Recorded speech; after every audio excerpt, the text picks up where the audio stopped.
Look at the light! I can't help it. It's so beautiful. I love A Bug's Life. There we go. Alright, so that wasn't too hard.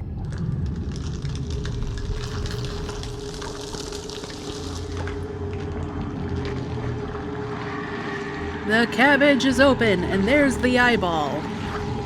Ugh. Ew. Oh, that's giving me a creeps. Oh, great, and it knows my location. I can do this. Just gotta be brave. Oh, fuck. Well, he has those launchers. I didn't know that. That's what I give for being brave. Nope. Oh, I can. I can totally control that. It hit my pinky toe. Are you kidding me? Well, I'm gonna eat a cough drop. Or me, feel free to skip past all this. Okay, well, I'm safe down here. Okay, there's point 2. Now to figure out what the third point is. More of the same?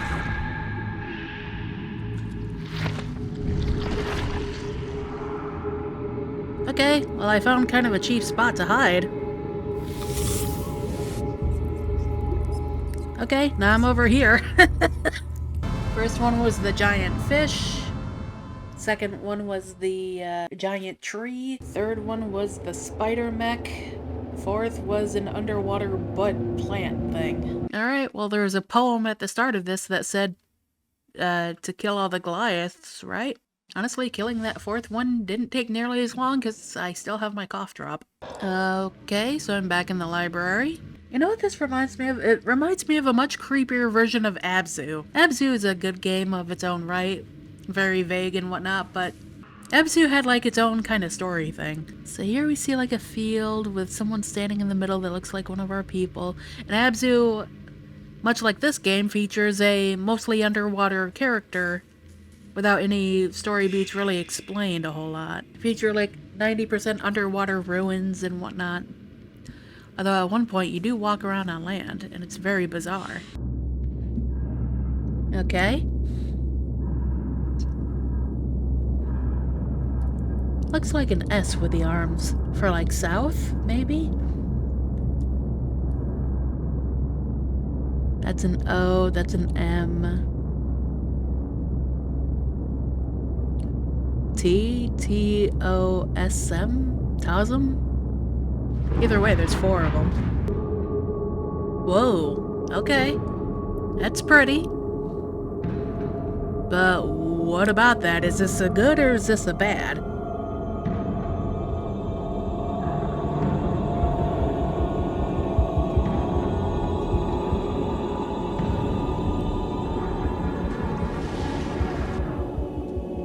Okay, I see the little save thing in the bottom corner.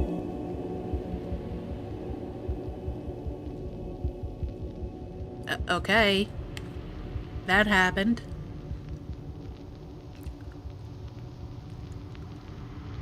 There's a whole bunch of our people. There's the mouth of the thing that I crawled out of before. Did I just bring all my people back to life?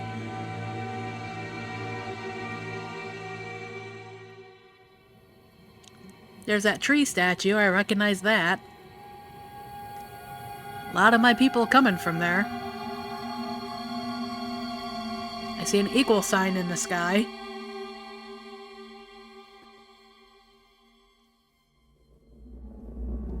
There's the town, I guess, the city.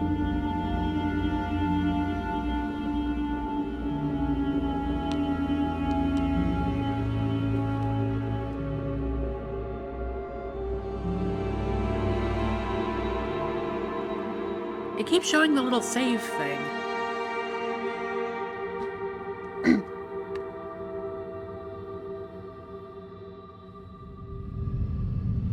There's the butt plant.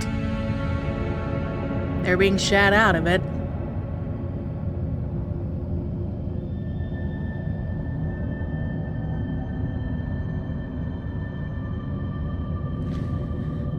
Okay, so I'm assuming this is a good, right?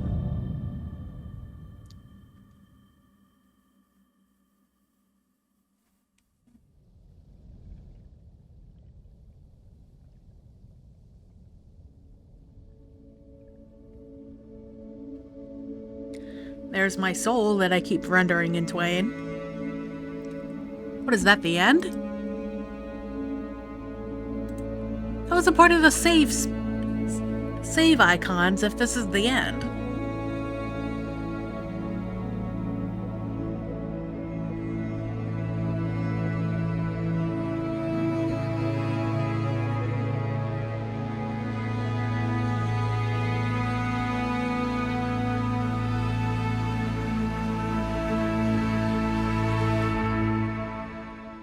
Oh, those are all my people. Okay.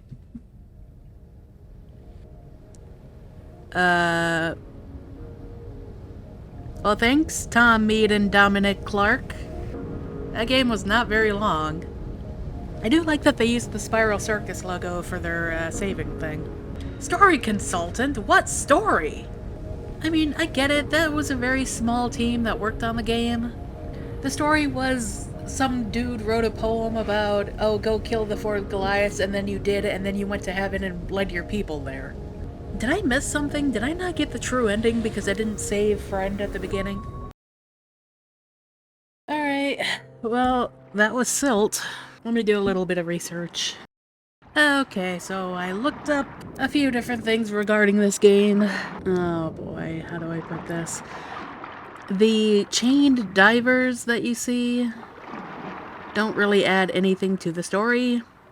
They're mainly there for the sake of getting an achievement if you're playing this on PC or certain consoles. I am playing this on the Switch. I don't get achievements on the Switch, at least not for most games.